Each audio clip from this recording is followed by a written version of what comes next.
నమస్కారం. వజ్రాలు, ఉక్కు, అద్భుతమైన వస్త్రాలు ఒకప్పుడు ఈ రాజ్యం పేరు ప్రపంచ వాణిజ్యంలో మారుమ్రోగింది. అదే మన గోల్కొండను పాలించిన కుతుబ్ షాహీల రాజ్యం. వారి దగ్గర అంత సంపద ఎలా పోగైంది? ప్రపంచ మార్కెట్ను వాళ్లు ఎలా శాసించగలిగారు? పదండి, ఈ ఆర్థిక సామ్రాజ్యం వెనుకున్న అసలు కథేంటో విడమరిచి చూద్దాం. సరే, ఈ అద్భుతమైన ఆర్థిక వ్యవస్థను అర్థం చేసుకోవాలంటే మనం ఒక 6 ముఖ్యమైన అంశాలను పరిశీలించాలి. మొదట వారి వ్యాపారానికి గేట్వేస్ అంటే వాణిజ్య ద్వారాలు ఎక్కడున్నాయో చూద్దాం.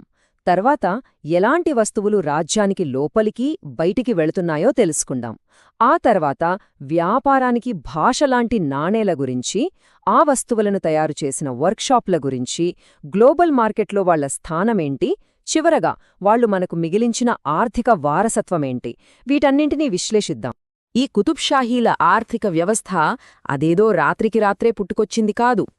అంతకు ముందు కాకతీయులు నిర్మించిన బలమైన వాణిజ్య పునాదుల మీద ఇది నిలబడింది. ఆ వారసత్వాన్ని మరింత ముందుకు తీసుకెళ్లడంలో కోమట్లు అనే వ్యాపార వర్గం చాలా కీలక పాత్ర పోషించింది. దేశీయంగా విదేశీయంగా వ్యాపార నెట్వర్క్లను నడపడంలో వాళ్ల నైపుణ్యమే ఈ రాజ్యానికి ఒక రకంగా జీవనాడి అయ్యింది. ఒకే శరీరానికి 2 చేతుల్లాగా కుతుబ్ షాహీల వాణిజ్యానికి 2 బలమైన మార్గాలు ఉండేవి.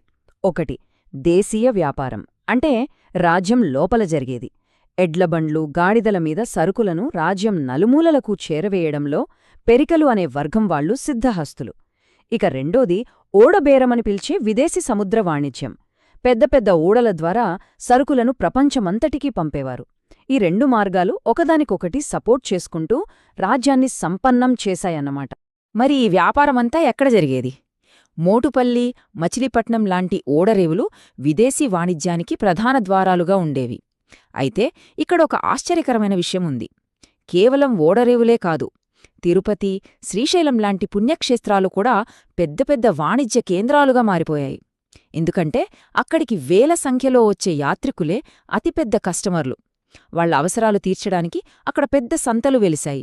అంటే భక్తి, వ్యాపారం రెండూ కలిసి నడిచాయన్నమాట. ఇది వాళ్ల ఆర్థిక వ్యవస్థలోని ఒక ప్రత్యేకత. మరి ఇంత పెద్ద వ్యాపారాన్ని ప్రభుత్వం ఎలా కంట్రోల్ చేసింది? వాళ్ల పాలసీ చాలా సింపుల్, ఇంకా చెప్పాలంటే చాలా తెలివైనది.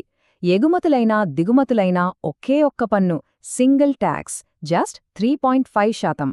ఇంత తక్కువ పారదర్శకమైన పన్ను విధానముండటం వల్లే ప్రపంచవ్యాప్తంగా వ్యాపారులు ఇక్కడికి రావడానికి ఆసక్తి చూపించారు.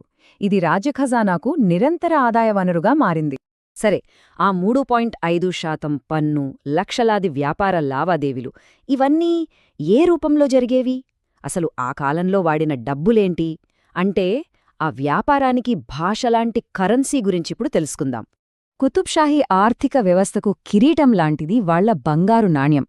దాని పేరే హోణ్ణు. దీని నాణ్యత, విలువ ఎంత ఫేమస్ అయ్యాయంటే విదేశీయులు దీన్ని గౌరవంగా పగోడా అని పిలిచేవాళ్లు.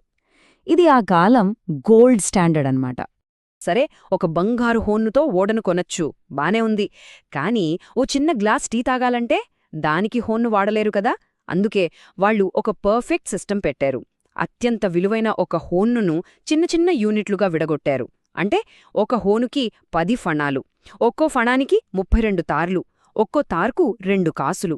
ఇలా పెద్ద అంతర్జాతీయ ఒప్పందాల నుంచి చిన్న వీధి వ్యాపారం వరకు ప్రతి లావాదేవీని సులభం చేశారన్నమాట. ఇంకో ఇంట్రెస్టింగ్ విషయం ఏంటంటే వాళ్లు మా నాణేలే వాడాలి అని పంతానికి పోలేదు. చాలా ప్రాక్టికల్గా ఆలోచించారు. బంగారం లావాదేవీల కోసం విజయనగరం వాళ్ల ఫేమస్ హోన్లను యాక్సెప్ట్ చేశారు. వెండి అవసరాల కోసం మొఘల్ నాణేలు వాడుకలో ఉండేవి. ఇక చిన్న చిన్న చెల్లింపుల కోసం వాళ్లు స్వయంగా రాగి నాణేలను ముద్రించుకున్నారు. ఈ ఫ్లెక్సిబుల్ సిస్టమ్ వాళ్ల వ్యాపార దక్షతకు ఒక పెద్ద నిదర్శనం. ఇప్పుడు అసలు విషయానికొద్దాం. ఈ రాజ్యాన్ని ఇంత సంపన్నం చేసిన ఆ వస్తువులేంటి? అవి ఎక్కడ తయారయ్యేవి? చూద్దాం రండి. ఈ పట్టిక చూస్తే మనకొక విషయం స్పష్టంగా అర్థమవుతుంది. కుతుబ్ షాహీ రాజ్యం ఒక పెద్ద ఇండస్ట్రియల్ హబ్ లాంటిది. ప్రతి ప్రాంతానికి ఒక స్పెషాలిటీ ఉండేది. ఉదాహరణకు గోల్కొండలో ప్రపంచ ప్రసిద్ధి చెందిన డమాస్కస్ కత్తులు తయారయ్యేవి. వరంగల్ అందమైన తివాచీలకు ఫేమస్. బట్టలకు రంగు అద్దే నీలిమందు కోసం నాగులవంచ ప్రసిద్ధి. ఇక కొండపల్లి కొయ్యబొమ్మల గురించి మనకిప్పటికీ తెలుసు. నర్సాపూర్లో ఓడలు కట్టేవారు, ఇందూర్లో ఉక్కు తయారయ్యేది. ఇదొక అద్భుతమైన రీజనల్ స్పెషలైజేషన్ అన్నమాట. వరంగల్ తివాచీల గురించి మనమిప్పుడు చెప్పుకుంటున్నాం కదా, వాటి గొప్పతనం గురించి ఆనాటి విదేశీయులు కూడా ఎంతగా పొగిడారో చూడండి. వాటిని డర్రీలు అని కూడా అనేవాళ్లు. సర్ జార్జ్ వాట్ లాంటి ప్రముఖులు తమ పుస్తకాల్లో వాటి పనితనాన్ని, రంగులను ఎంతగానో మెచ్చుకున్నారు. ఇది మన చేతివృత్తుల నైపుణ్యానికి ఒక పెద్ద సర్టిఫికెట్. సరే, ఇన్ని రకాల వస్తువులు తయారవుతున్నాయి, ఓడరేవులు కిటకిటలాడుతున్నాయి. మరి అసలు ఏమమ్ముతున్నారు, ఏం కొంటున్నారు, వాళ్ళ గ్లోబల్ షాపింగ్ లిస్ట్ ఎలా ఉండేదో ఓసారి చూసేద్దాం. ఈ లిస్ట్ని జాగ్రత్తగా గమనించండి. వాళ్ల ఆర్థిక తెలివితేటలు ఇక్కడే కనిపిస్తాయి. వాళ్లు అమ్మినవన్నీ వజ్రాలు, ప్రపంచ ప్రసిద్ధ వస్త్రాలు, నాణ్యమైన ఉక్కు లాంటి ఎక్కువ విలువైన, తయారైన వస్తువులు. అంటే ఫినిష్డ్ గూడ్స్. మరి వాళ్లు కొన్నవేంటి? సైన్యానికవసరమైన మేలురకం గుర్రాలు, విలాస వస్తువులు, కొన్ని రకాల లోహాలు. అంటే వాళ్లది ఎప్పుడూ లాభాల బాటే. ఇదొక బలమైన ఆర్థిక వ్యవస్థకు గుర్తు. ఓకే, ఇప్పటిదాకా మనం వాణిజ్య మార్గాలు, డబ్బులు, పరిశ్రమలు, ఎగుమతులు ఇలా అన్ని ముక్కల్ని విడివిడిగా చూశాం.